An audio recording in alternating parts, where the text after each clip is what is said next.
In Savannah, Georgia, there is a grave for a woman whose body was never inside it. For more than a century, visitors passed a modest stone in the old churchyard and never questioned it. It bore the name Evelyn Mercer, the dates, 1817 to 1841, and a brief line about a beloved wife taken by fever. It looked final. But when the grave was opened in 1968, there were no human remains inside. No skeleton, no coffin collapse shaped by a body, no trace of a woman at all, only a small prayer book, a pair of ladies' gloves, and a name, buried under a lie, because according to the official record, Evelyn Mercer died in Savannah in September of 1841. A physician signed the certificate, a church logged the burial, a judge discouraged further questions. And yet, scattered through ledgers, private letters, wartime property reviews, and one water-damaged diary hidden behind a cellar wall, another story was waiting. A story that suggested Evelyn Mercer had not died in Savannah. She had been sold out of it. To understand how a woman could be mourned publicly while still alive somewhere beyond the reach of law, you have to begin with the city that made such a crime imaginable. Savannah in the early 1840s was a place of polished surfaces and brutal foundations. Along the river, cotton moved in dense white mountains toward ships bound for northern mills and European markets. Along the shaded squares, respectable families dined behind shuttered brick facades while enslaved labor kept every illusion of refinement intact. Commerce, gentility, and human bondage were not separate worlds there. They were the same world, seen from different porches. Gideon Mercer thrived in that world. He was 35 years old in 1841, a cotton factor with a talent for elegant conversation and a face people found easy to trust. He maintained an office near the river, brokered shipments for inland planters, speculated in freight, and carried himself like a man already climbing toward the city's inner circle. His house stood on Abercorn Street, 3 stories of brick and pale trim, with wrought iron balconies and a narrow courtyard screened from the lane by high walls. It was not old family money. It was newer than that, hungrier. Evelyn Ashcroft became Evelyn Mercer 5 years earlier after a winter courtship in Providence, Rhode Island.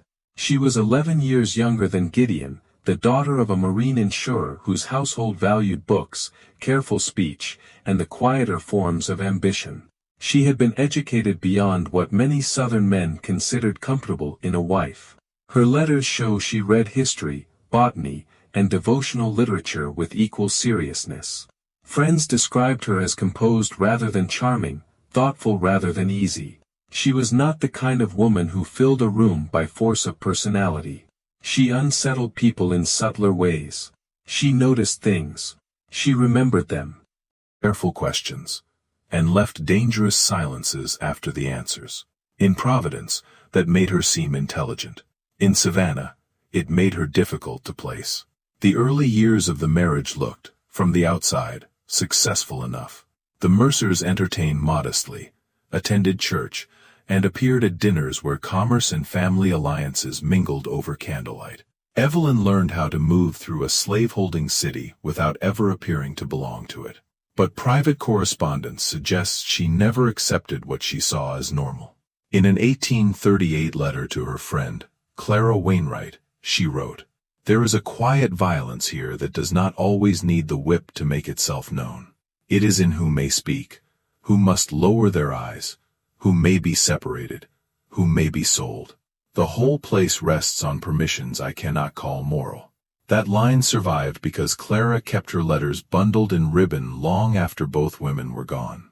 Another surviving testimony, given to a Freedmen's Bureau agent after the war, came from a woman identified as Hester Ann, once enslaved in the Mercer household. Her statement concerned wages withheld after emancipation, but in passing, she mentioned Mrs. Mercer had tried to teach a kitchen girl to read from the Psalms, soft-like, by the back window when master was to the river. The detail is brief. It is also devastating. Under Georgia law and custom, such acts were not merely improper. They threatened the order of the house. None of that alone explains what happened next. Conscience may make a woman inconvenient. It does not usually turn her into contraband unless other motives are already in motion. Those motives began to sharpen in the spring of 1841. That year was bad for men who had mistaken motion for stability. Cotton prices turned uncertain. A late storm damaged outbound cargo and drove up insurance disputes. Several inland clients failed to settle on time. Records from the Savannah Mercantile Bank show Gideon Mercer carried more short-term debt than his public posture suggested. He was not ruined, not yet, but the shape of pressure is visible in the ledgers, if you know where to look. Notes renewed. Obligations roll forward. Interest swallowed with a confident signature. At nearly the same time, Evelyn inherited money. It came through the estate of her maternal aunt in Newport, not as immediate cash placed in her hands, but as a trust intended for her separate security. Separate in intention, at least. Under the doctrine of coverture, the legal identity of a married woman dissolved into her husband's. In practice, family influence could protect a portion of her property from reckless management, but only if the family moved quickly, and only if the husband did not. Letters between Gideon Mercer and a Boston attorney reveal his growing irritation with what he called northern interference in domestic financial matters. A month later, Evelyn's older brother, Nathaniel Ashcroft, traveled south. Hotel logs place him in Savannah for 4 days in July of 1841. No transcript survives of what was said in the Mercer parlor, but after his visit Gideon wrote 2 unusually sharp letters about delays, humiliation, and rights that no man of standing should be denied in his own home. After July, witnesses began describing the Mercer house differently. A neighbor on the same block later recalled that the upstairs shutters, once opened each morning, remained closed for days at a time. Another remembered seeing Evelyn only briefly at church, thinner than before, her gloved hands clasped too tightly in her lap. Mary Telfair Broughton, who knew everyone worth noticing and a good number who were not, wrote to a cousin in Augusta that Mrs. Mercer had the fixed look of someone learning to speak less in order to survive her own drawing room. Gideon, by contrast, remained publicly controlled. That may be what makes men like him so dangerous in the archive. Rage leaves fewer records when it wears good cloth and keeps respectable appointments. The closest thing to Evelyn's own voice from those weeks was found in 1965, when renovation work in the old Mercer cellar exposed a narrow void behind a sealed brick section of wall. Inside lay a small leather diary wrapped in rotted fabric. Much of it had been ruined by damp, but several entries from the summer of 1841 could still be read. One of them described her husband coming home late with the smell of river mud and anger on him. Another read, "He asks after my aunt's money as though grief were an account to be settled." Then the entries darkened. 2 of my letters have gone unanswered, though I do not believe they were ever sent. Hester will not meet my eye when I ask whether callers came. Nathaniel says patience, but patience is a cruel advisor inside another person's walls. And then, in the last clearly legible passage, the key was removed tonight. Not lost, removed. He says it is for my nerves, for my rest, for my own good. I think now he means to close every road except the one he chooses. He spoke again of the islands. That was the final entry. No more pages in Evelyn's hand survive beyond it. What happened inside the Mercer house after that had to be reconstructed from fragments, and fragments rarely align neatly. But taken together, they form the outline of a trap. A drayman named Solomon Pike later testified in an unrelated probate dispute that he delivered a long pine shipping crate to the Mercer residence in late August of 1841, and thought it strange that it was brought not to the front entrance, but through the rear gate after dusk. A seamstress who worked occasionally for the household told a minister's wife years later that Mrs. Mercer missed a fitting she had personally requested and sent no apology. Hester Ann's testimony stated only that mistress was gone sudden, and house got quiet in the bad way. Then came the public explanation. On September 3, 1841, Dr. Alden Price signed a death certificate declaring Evelyn Mercer dead of malignant bilious fever. Christ Church entered the burial in its register. The notice that appeared in the newspaper was brief, almost aggressively so. Mrs. Evelyn A. Mercer, wife of Gideon Mercer, departed this life after a short but severe illness. Funeral private. That alone might have passed without comment. The 19th century left countless short notices and quick burials behind it. But later researchers noticed what should have been obvious from the beginning. Savannah Health Board minutes from that week recorded no such fever cluster. No alarm. No quarantines. No seasonal concern beyond ordinary summer complaints. In other words, Evelyn Mercer had officially died of a sickness the city was not experiencing. That discrepancy might still have vanished into the mass grave of clerical error, if not for a line found in 1967 by an archivist named Louise Keaton while cataloging old Christ Church materials for preservation. It was written faintly in the margin beside Evelyn's burial entry, almost as if someone regretted writing it and tried not to be seen by posterity. Mrs. Mercer not viewed.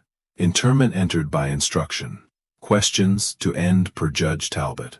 Not viewed. Not interred in any confirmed sense. Entered by instruction. A burial, then, without witnesses of the body. A church record completed not from ritual certainty, but from pressure.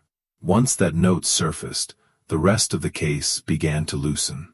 A wartime property review, conducted in 1865 by Captain Nathaniel Rowe of the Federal Provost Office, turned up the first truly explosive document.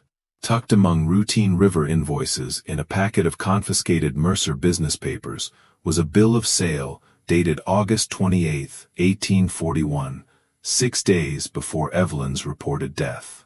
The document recorded the transfer of one light-complexioned female domestic, 24 years of age, educated, suitable for household management, English-speaking, presently under legal claim, sold by Gideon Mercer to a trader named Lucian Bissett.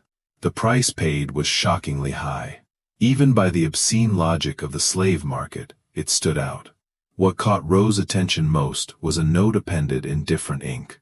Said female represented as of Creole maternal descent and therefore marketable under affidavit attached. That single sentence explains how a society already devoted to human classification could stretch its cruelty to fit a financial need. It did not matter whether the claim was true in any meaningful sense. It mattered that a judge, a physician, and a trader had together assembled enough paper to make removal possible. Later genealogical work uncovered that Evelyn's maternal grandmother had indeed been born in Martinique, before marrying an American mariner and settling in New England. In Rhode Island, that ancestry had passed through the family as a distant fact. In Georgia, in the hands of men who needed an opening, it became a weapon. Captain Rowe did what good investigators always do. He kept pulling.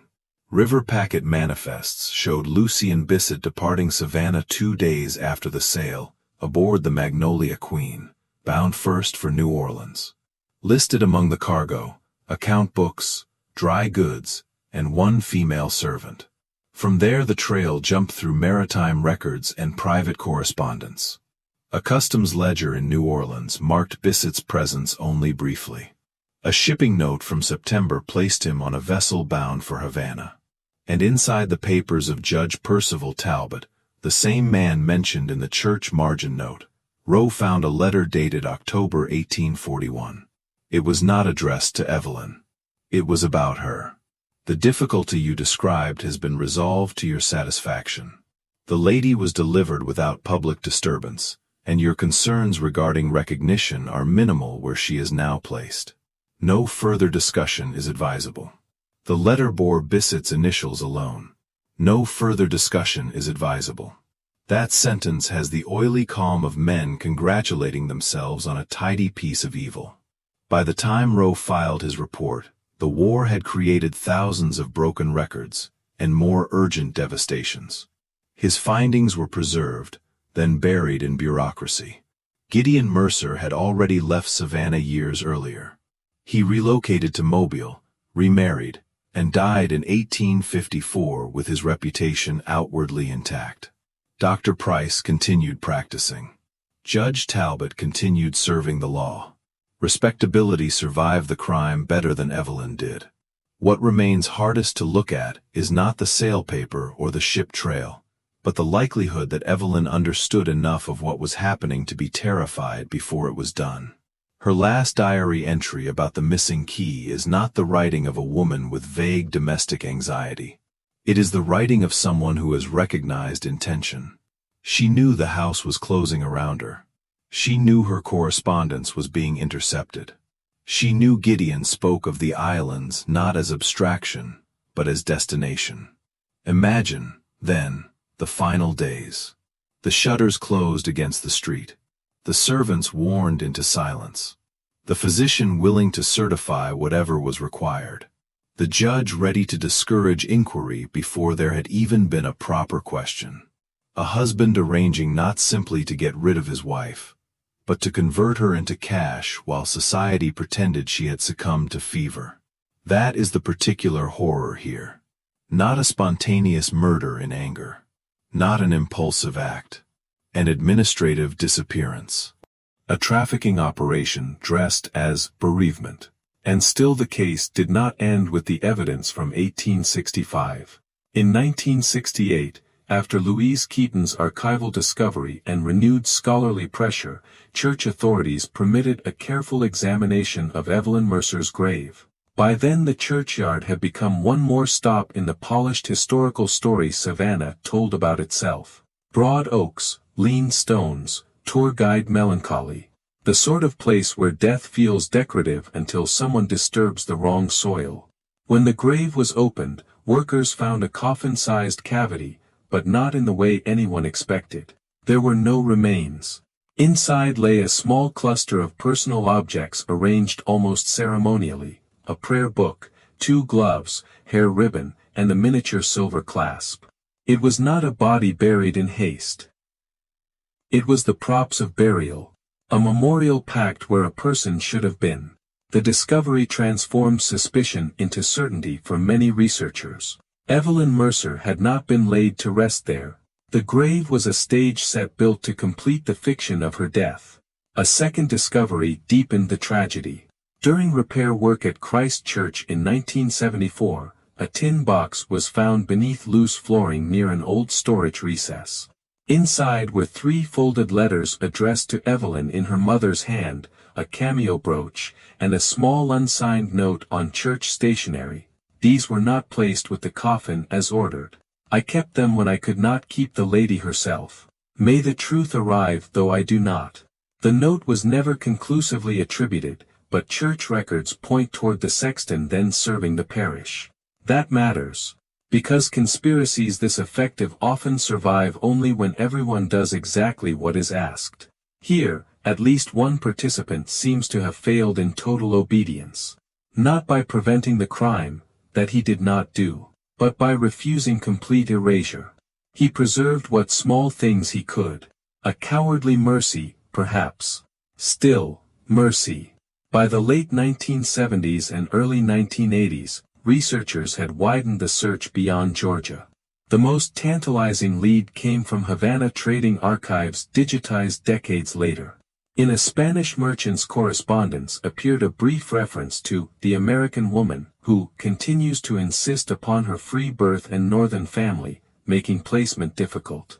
A later note suggested a possible resale to a French-speaking plantation household further south if her resistance could not be subdued. No full name appears. No final resting place. No confirmed end. Only the outline of continued survival, which in some stories would sound hopeful, but here feels almost worse. Death closes a ledger. Prolonged bondage writes additional chapters no archive may ever recover. Die within months of being shipped out? Did she spend years in a foreign household, forced to answer to another name? Did she keep insisting, to people who profited from denying it, that she was a free-born woman from Providence, Rhode Island? Did anyone believe her? Did anyone care? These are the kinds of questions history most often refuses to answer when power has done its cleanest work. And that is why Evelyn Mercer's case matters beyond its shock value. It reveals the meeting point of several systems that 19th-century America preferred to describe separately: slavery, coverture, commercial respectability, judicial corruption, clerical compliance. The vulnerability of women inside marriages where law recognized the husband more fully than the wife. The vulnerability of any human being in a culture already trained to convert persons into property if the paperwork could be made to cooperate. Evelyn's status did not protect her once isolation, money, and male authority aligned against her. Her education did not protect her. Her northern family did not protect her fast enough. The church did not protect her. The doctor did not protect her. The court did not protect her. Every institution that should have made disappearance harder made it easier instead. There is another reason the case lingers. Many crimes of slavery were public. Auctions were public. Whippings were public. Forced labor was public. But this was a private crime built out of public systems. It happened behind shutters and under signatures. It required the city's infrastructure of trust: medical trust, judicial trust, social trust, religious trust, and then use those very forms to hide the violence. That is why the empty grave feels so powerful, even now. It is not merely evidence that a body is missing. It is a physical emblem of historical fraud, a hole in the ground where community agreement tried to place a lie forever. Today, the Mercer House on Abercorn Street still stands, though it has been renovated so thoroughly that nothing on its facade prepares a passerby for what may have begun there. The River office is gone. The men who signed and stamped the relevant papers are long dead. Savannah has learned, like many old American cities, to market beauty and memory together. Moss, brick, gaslight, old money, old sorrow. But some stories resist being folded into charm. Evelyn Mercer's story is one of them. Not because it is supernatural, not because the house is haunted, but because the crime at its center is so intimate and so organized that it strips romance from the entire historical setting around it. A husband decided his wife's death was more useful than her continued existence. A physician signed the fiction. A judge enforced the silence. A church entered the burial. A trader took possession. And a city, whether through fear, benefit, or convenience, let the machinery run. About slavery as a system, this is what they mean, not an abstraction. A system is what allows multiple people, in multiple respectable professions, to help destroy one person, and still dine well afterward. In 1989, a small bronze plaque was added beside Evelyn Mercer's stone. It did not attempt to explain the whole case. There was no room for that. It carried only her name, the words "fate unknown," and one line taken from an old parish memorandum discovered years before. Let truth arrive. Arrive, not triumph, not heal, not restore, only arrive. Because arrival was the most Evelyn Mercer ever received from history. Her body did not come home. Her final years did not come home. Justice did not come home. What returned instead were fragments, enough to expose the lie, not enough to repair the life it had consumed. Still, fragments matter. A margin note in a church register, a bill of sale hidden among freight papers, a diary bricked into a cellar wall, a grave containing no woman at all. That is how the dead sometimes force the living to look again. And if there is anything more disturbing than the thought of what Evelyn Mercer endured after leaving Savannah, it may be this. Had one archivist skipped one faint line in one old register, the city might have kept its story forever. She would have remained, in the record, a wife taken by fever, Mourned, buried, explained. Instead, the grave opened. And the paper wall around her life began, at last, to break. Evelyn Ashcroft Mercer entered the historical record twice, first as a death, then as evidence of a disappearance. Between those two entries lies the true shape of her story, not simply a vanished woman, but a woman converted by force into something the law was willing to misname, the market was willing to price, and society was willing to forget. That is the legacy of the empty grave on Abercorn Street. It does not ask whether the past was cruel. It assumes it. The question it leaves behind is harder. How many other names were buried just as carefully, with nothing underneath them at all?